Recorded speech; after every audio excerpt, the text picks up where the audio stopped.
नमस्कार, जय श्री राम सभी को। मैं विष्णु शर्मा आप सभी का स्वागत करता हूं अपने YouTube चैनल बालाजी एकेडमी पर। और आज हम शुरू करेंगे 11th साइंस का फिजिक्स।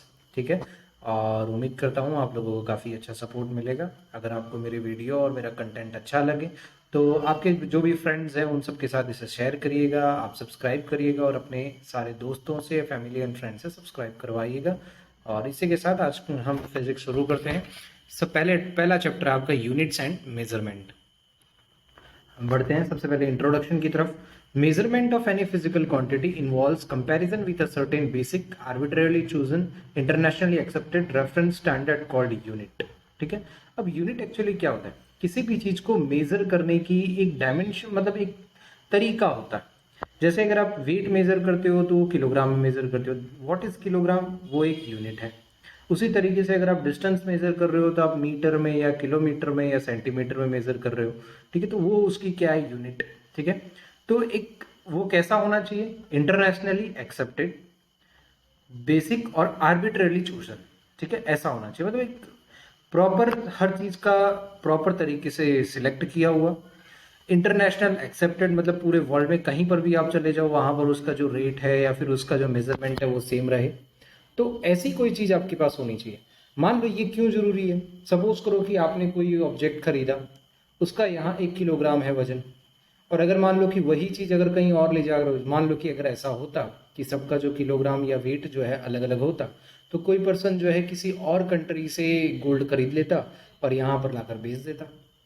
मान लो कोई कंट्री ऐसी है जहाँ का जो वेट है, सपोज करो कि अगर ऐसा होता, जैसे इन केस एक सिंपल एग्जांपल आपको बताऊं कि अगर इंटरनेशनली एक्सेप्टेड चीज़ें नहीं होती तो पहले तो उसका क्या नुकसान होता। जैसे मान लो पहले के ज़माने में हम ये जो हाथ की उंगलियां ना, ये पूरा एक, जिसको हम एक हाथ कहते हैं, तो ये इस हाथ से मेजरमेंट किया जाता था। अब अगर सपोज करो किसी को कोई सामान देना है, जनरली होता ये है कि एक छोटा इंसान होता है जिसकी हाइट छोटी होती, बॉडी छोटी होती, तो उसका हाथ का जो मेजरमेंट होता है वो छोटा होता है। और जो बड़ा होता है उसका हाथ का मेजरमेंट बड़ा होता है। मान लो कोई दुकानदार है और कोई सामान बेच रहा है, इस तरह का कोई लेंथ वाइज बेच रहा है, मान लो कपड़ा ही बेचना है तो लेंथ वाइज बेच रहा है। तो अगर मान लो कि उसे जब किसी को देना है सामान, तो किसी ऐसे पर्सन से मेजरमेंट करवाएगा जो हाइट में छोटा। समझ में आया? तो मान लो कि 10 हाथ उसने लिए, 10 हाथ का सामान उसने दिया, तो उसके अकॉर्डिंगली, उस पर्सन के अकॉर्डिंगली 10 हाथ हुए।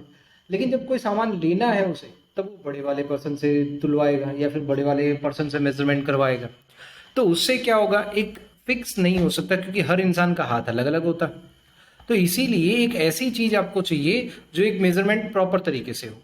अब अगर यहाँ पर हमने मीटर का मेजरमेंट कर दिया, अब मीटर का मेजरमेंट आप चाहे कोई छोटा पर्सन मेजर करे, बड़ा पर्सन मेजर करे, आप यहाँ पर मेजर करो या किसी और सिटी में या किसी और कंट्री में जाके मेजर करो, वो उतना ही होना है।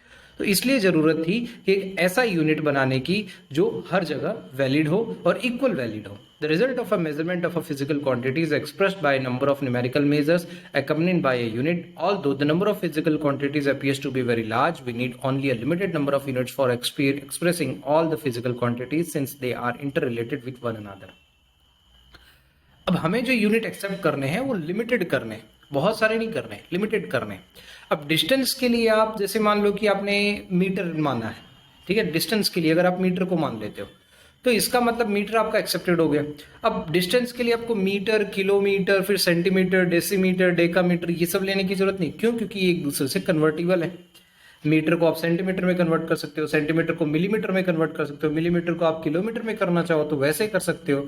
तो वो इस तरीके से कन्वर्ट हो सकते हैं, इसलिए आपको किसी एक यूनिट को लेना है। The unit for the fundamental और base quality quantities are called fundamental और बेस यूनिट। अब बेस यूनिट मतलब किसी भी एक यूनिट आप सिलेक्ट कर लो, उसी के अकॉर्डिंग सारी चीजें चलेंगी। जैसे मान लो डिस्टेंस अगर है तो उसको किलोमीटर में मेजर कर रहे हो तो बेस यूनिट आपकी क्या हो गई? किलोमीटर हो गई। उसके बिहाफ पर अगर मान लो कि मैंने कहा कि भाई 4 किलोमीटर है तो उसको आप मीटर में कन्वर्ट करना है तो आप उसको 4000 मीटर में कन्वर्ट कर सकते हो या फिर उसको मान सकते हो।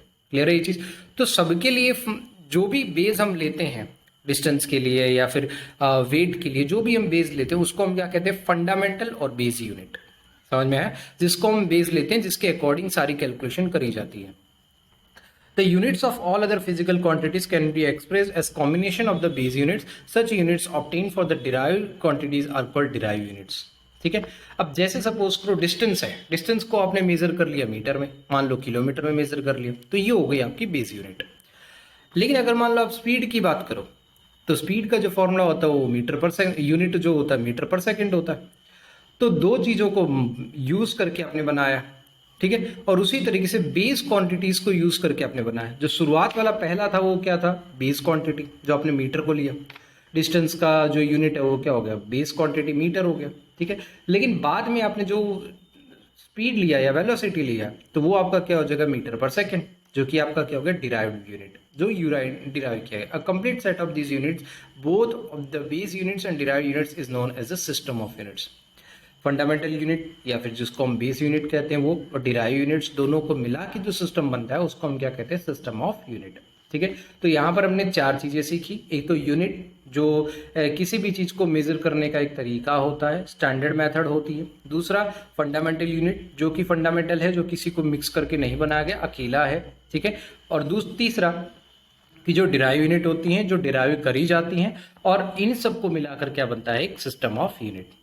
The international system of units. In earlier times, scientists of different countries were using different system of units for measurement. Three such systems, the CGS, the FES system, and the MKS system, were in use extensively till recently.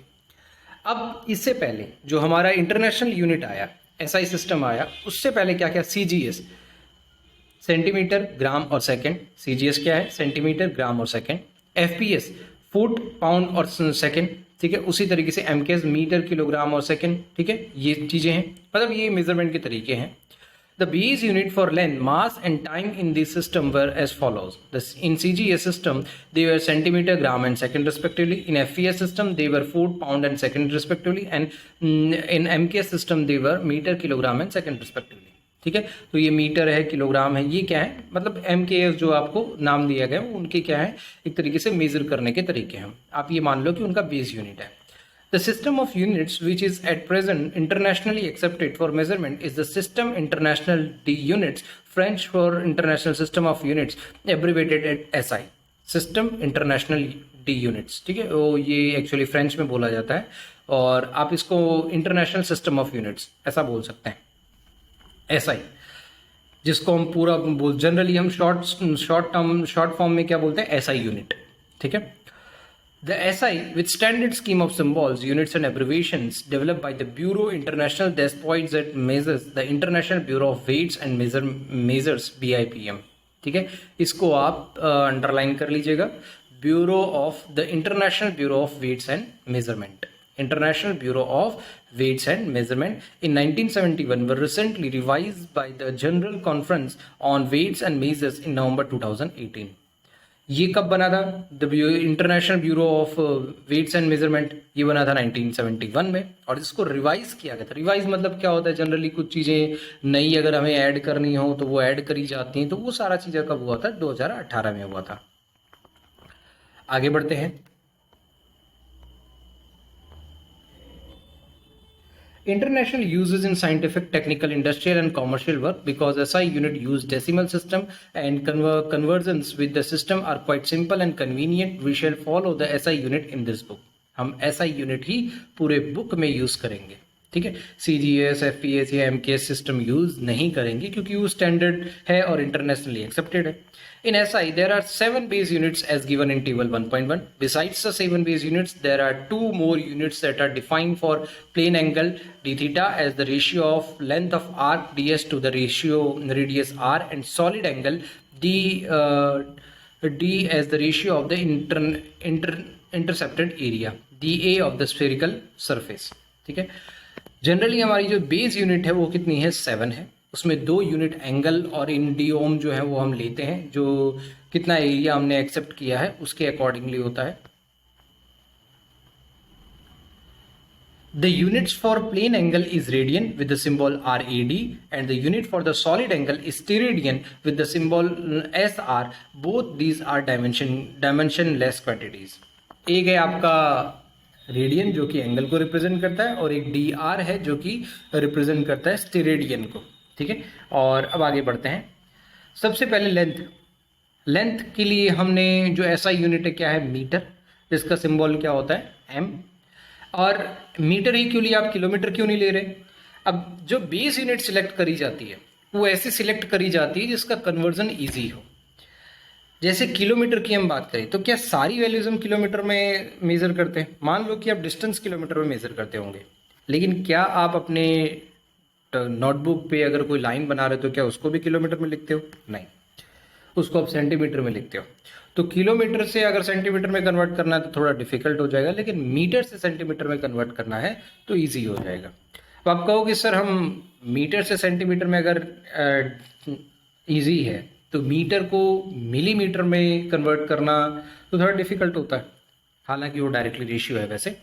लेकिन actually क्या होता है कि ऐसी unit select हमें करनी होती है जो छोटी वैल्यूज में भी उतनी ही कारगर हो और बड़ी वैल्यूज में भी उतनी ही कारगर हो। ऐसे तो मीटर को अगर ले लोगे तो लाइट ईयर जो हो जाएगा आपके लिए काफ़ी लेंदी हो जाएगा, समझ में आया? लेकिन लाइट ईयर हम जनरली यूज़ नहीं करते, हमारे यहाँ लाइट ईयर यूज़ नहीं होता।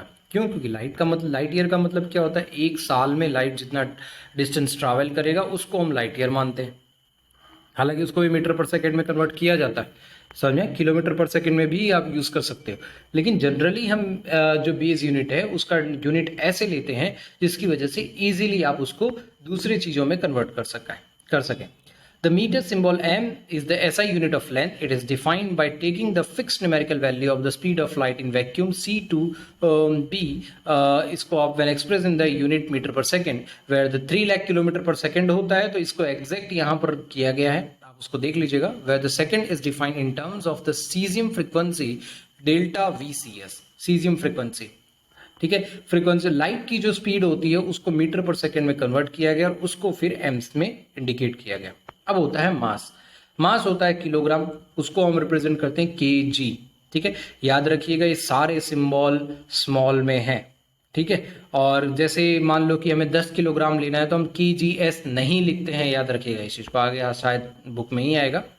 The kilogram symbol kg is the SI unit of the mass. It is defined by taking the fixed numerical value of Planck constant h to be 6.62607015 10 to the power minus 34 when expressed in the unit joule second, which is equal to the kilogram meter square per second, where the meter and the second are defined in terms of c and delta VCS. अब इस पर इतना ज़्यादा ध्यान नहीं देना, सिर्फ आपको ये देखना है कि प्लैंक कांस्टेंट जो है एच और ये सब क्या होता है, धीरे धीरे जैसे जैसे आप पढ़ोगे वैसे वैसे आगे की क्लासेस में आता जाएगा। टाइम को हम रिप्रेजेंट करते हैं सेकंड, एस से। The second symbol is the SI unit of time. It is defined by taking the fixed numerical value of the caesium frequency delta VCS। मतलब आपको सिर्फ टाइम का जो वो है वो ध्यान रखना है। इलेक्ट्रिक को हम मेजर करते हैं एम्पियर से, ए से। The ampere symbol A is SI unit of electric current. It is defined by the taking the fixed numerical value of the elementary charge E to be 1.60 10 to the power minus 19 when expressed in the unit C, which is equal to A and S, where the second is defined in terms of delta VCS। Thermodynamics मतलब temperature से जो related होता है उसको हम thermodynamic temperature कहते हैं। General thermo मतलब आ जाए, मतलब आप समझ लीजिएगा टेम्परेचर से रिलेटेड है। केल्विन जो कि कैपिटल के, यहाँ याद रखिएगा इलेक्ट्रिक चार्ज को हम एम्पियर कैपिटल ए से रिप्रेजेंट करते हैं और उसी तरीके से केल्विन को हम कैपिटल के से रिप्रेजेंट करते हैं। The ampere is the SI unit of SI unit of thermodynamics temperature. It is defined by taking the fixed numerical value of Boltzmann constant K to be 1.380649 into 10 to the power minus 23। Amount of substance mole. अब ये मोल क्या होता है, जब हम इसके molar mass वगैरह पढ़ेंगे तो उसमें हम देखेंगे। The mole symbol mole is SI unit of amount of substance. ये जितने भी चीजें दिए गए आप इसी क्लास में पढ़ोगे तो उसके बारे में आप चिंता मत करिए, अभी तो फिलहाल जितना दिया गया उतना आप पढ़िए। Luminous intensity candela CD. The candela symbol CD is the SI unit of luminous intensity in given direction. It is defined by taking the fixed numerical value. Luminous intensity मतलब क्या होता है, कोई चीज कितनी तेजी से ग्लो हो रही है उसको हम luminous intensity कहते हैं। The values mentioned here need be remembered or asked in a test. Need not be remembered, ठीक है? जो यहाँ पर ये साइड यहाँ क्लियरली लिखा हुआ है कि ये जो वैल्यूज आपको दी गई हैं यहाँ पर इस डायरेक्शन में जो वैल्यूज दी गई हैं उनको न तो एग्जाम पॉइंट ऑफ व्यू से आपको इंपॉर्टेंट समझना है, ना ही मेन जो आपका इंपॉर्टेंट पार्ट है वो सिर्फ ये है कि कौन सी यूनिट कहाँ होती है, किस तरीके से यूज होती है, ये वाला पार्ट आपका काफी इंपॉर्टेंट है, क्योंकि इसी पर हमारा जो चैप्टर है उसके कुछ क्वेश्चंस हैं वो डिपेंड करते हैं। ठीक है, तो इस चीज को आप ध्यान रखिएगा।